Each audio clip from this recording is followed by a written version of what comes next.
Hello, everyone. Welcome to VWO's Ask Me Anything session. This is Abhishek, your host. Uh, this is the place where we discuss and address your queries, bounce off new ideas to how to best serve your customers, how to give your visitors the best possible experience while promoting your brands, and also helping them to convert properly. Today on the panel, we have Dimpy Agarwal, our Senior Customer Success Manager. She'll be addressing all your doubts and queries and new ideas regarding push notifications and how to use a best strategy to serve notifications and actually derive a lot of benefit out of this particular approach. Before I hand it over to Dimpy, I'll start off with the first question. The first question that we received from our audience is what metrics should I analyze to choose the ideal campaign send time so that I can get good delivery rates? Handing over to Dimpy. Thank you so much, Abhishek. I hope I'm audible to everyone. And thank you for asking this fabulous question. I'll try and answer in the best possible way here. So the entire idea of sending a push notification is to pull the customers back to your website. Ideally, you should look at the home section of the Google Analytics platform, and usually you should see basically a report which says users by time of the day report to understand which hour of the day do you usually see low traffic so that you can bring back the traffic around that time. Also, please observe which days of the week work best for you so that you engage with the users on the other days of the week by either running an promotional campaign or by pushing some interesting product on the website. Another best way is to basically improve the delivery rate is to keep the subscribers data warm. Now, what exactly do I mean by this? You should send notifications at equal intervals of the week or a month so that the users are totally looking forward to your notifications. An important piece of advice that I would like to share with everyone here is that you cannot get a 100% delivery rate via push strategy if you don't send the notifications optimally, and there are several reasons for the same. To name a few, the reason can be the browser is not open on the device. When other site data is cleared in Chrome, the user might have disabled the background app activity, or there might be some network problems. There might be some disconnect issues with the GCM and the user as well, right? So there's a detailed article already available at our end, and I think we will share it once we push this video live with you guys, so you can refer to that article as well.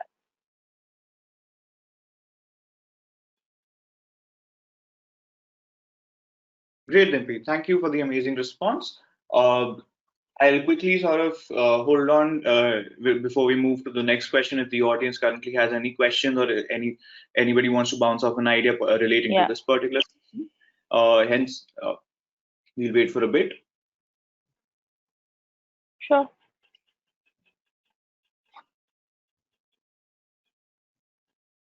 Okay, I think our audience still wants to hear a couple of more questions before they get warmed up and ask a couple of questions. So, Dimpy, moving on to the next question that we've received. So here we go. What kind of triggered notifications can I send apart from cart abandonment campaigns? Sure. So triggered notification can be sent based on, like, apart from cart abandoned campaigns, you can surely send a browse abandoned campaign. You can send a triggered campaign based on the last purchase history. You can also send a triggered campaign based on the cross-sell and upsell campaign that you're planning to launch. For example, if I buy a laptop, the next best thing or the next best campaign that you can launch based on my last purchase history is that you can send me a notification regarding a cross-sell or an upsell campaign, for example, laptop bags or a mouse, so that I have a more frequent approach of buying frequently from your website. And also, there's another technique that you can follow. A lot of products are usually out of stock, and you do have an option of notifying a user when a stock comes back to the website. So you can obviously run another type of triggered campaign if a user has clicked on that CTA button as well. So you can notify a user based on out of stock campaigns as well. So these are some of the suggestions that I would like to make with respect to triggered campaigns. Thank you, Dimpy. We'll again wait for our audience to raise their hand and ask their questions. Please interact with Dimpy and ask your questions and bounce off any new idea that you have. Is there any particular use case that you're trying? Is there any particular customer target set that you're sort of figuring out how to best approach them? What is the best strategy around it? We'll be more than happy to address them over here. Okay, we'll be moving on to the next question for now. Dimpy, here is the next question. How to improve click rates and engagement for my subscribers? Yes, so this is one of the pressing concerns for most of the users that are going ahead with the push notification strategy. So I would like to suggest three suggestions here. The first one would be that are you actually sending relevant content with respect to engaging with your customers? Now, what exactly I mean with this statement is that it is very important to send a catchy content to your subscribers so that immediately they're prompted to click on the notification, right? The second suggestion would be, are you actually sending the notification to the entire set of subscribers, or you're sending more of a targeted campaign? By targeted campaign, I mean, are you segmenting your database? Are you slicing and dicing your database at all or not? This actually means, for example, if I am a user on your website and I usually buy a product only when the sale arrives, as a user, I'll be prompted more if a website sends me a notification regarding the sale which is coming over, maybe on a weekend or maybe on a seasonal offer, rather than just sending me daily updates with respect to what other people are doing on the website or what products are getting launched. So it is really important to segment your database in order to interact more with your subscribers, right? And the third suggestion would be, are you actually sending personalized content in your notification? So by personalized content, I actually mean, are you using any first name in your notification? So for example, we've seen that whenever we order something from one of the vendors, and if we get a notification that hi Dimpy or hi Abhishek, your order is out for delivery, you are automatically prompted to click on that particular notification, right? Also, there's another example to it is that if you consider a customer's LTV, let's say you want to target a particular notification saying that my customer LTV should be more than $200 or $300, and I want to send them a loyalty program notification. This is something that a user who has already bought and spent that much money with your website would like to engage more with it. They would like to know that what kind of loyalty program are you offering them if they buy this kind of product, right? So these are some of the things that you should definitely try out in order to engage with your customers better, and also in order to increase the click rates on the platform itself. Yeah. Great, Dimpy. Just to follow up, could you also sort of explain a little further about how LTVs matter and what their role is completely? If you could go a little deeper in the LTV section as well. Sure. So, customer lifetime value is majorly with respect to how much money have they spent on the website, how loyal have they been with your product, and if you want to run a sort of campaign saying that, let's say if you're running a free delivery campaign, or let's say you're running a free shipping campaign, and you want to target a particular person who has bought in the past for about $200 of order value, and you want to send them a particular coupon code, or you want to send them a loyalty program like I mentioned, that is something that will be interesting for a user to engage on with.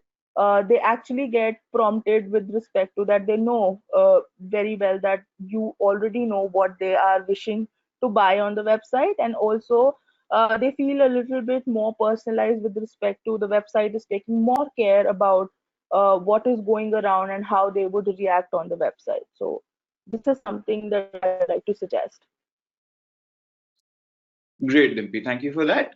Now, moving on to our final submitted question. The last question that we have for now is, how can I get to know which notification content worked well for me? So now, Dimpy, this is a very important question that a lot of customers ask as to what is the right mode or format that we should ask. So handing it over to you. Sure, sure. I think the last question is actually very interesting. So every push notification is all about experimentation. There's no hard and fast rule that this type of notification would only work for travel industry or this type of notification would only work for e-commerce industry. But what functionality do we have as a company that I would like to tell you is that you can A/B test a notification as well, right? Now, with A/B test a notification, I mean that you can have a version A saying that I would just send a notification with just content, and a version B would say, let me send a notification with a big image, with catchy content, and also with a CTA button as well. Okay. So these are two versions of the A/B of the notifications that you would like to test, and based on that, based on the interaction that you get on each of the versions, you'll understand and you can decide that the follow-up notifications that you're planning to run should be in this format or not. Another example for this is, like I said, coming back to the suggestion that I suggested for click rates, I said that you should use a personalized content, right? So let's let's just A/B test both the notifications. One notification without the personalized content and the other notification with the personalized content. Now, over here, I actually mean that, for example, if I'm running a cart abandon campaign and if I say that, hi, your products are lying in the cart, okay? Basis the other version would say that, hi, product X is still waiting for you, okay? Or, hi, Abhishek, product X is still waiting for you. According to you, which one would you really go ahead and click on, right? The second one. So these are some of the A/B test campaigns that you can run, and like I always encourage my customers as well, you should experiment with a lot of permutation and combinations to exactly know how your users are reacting, because in every domain there's a different set of users that react to the push notification strategy. So all I would encourage here is to basically run an A/B test campaign based on the content and the notification that you're planning to run. Yeah. Great, Dimpy. Thank you for the greatly detailed response. Now I'll open the forum for more questions. If you've got a particular use case or idea that you want to bounce off of us, this is a great time to sort of connect, to interact. Okay, seems like the audience has no further questions. What we will do now is we'll be wrapping up this session, and all the attendees will also be getting this recording so that you can keep it for your record, and you can refer back to it if you have any more doubts. Please reach out to us. Please email us, and we'll be more than happy to answer your questions and give you more new ideas for experimentation and push notification strategies. Thank you so much. Thank you for attending. Thank you, Dimpy. Thank you, Abhishek. Thank you, everyone.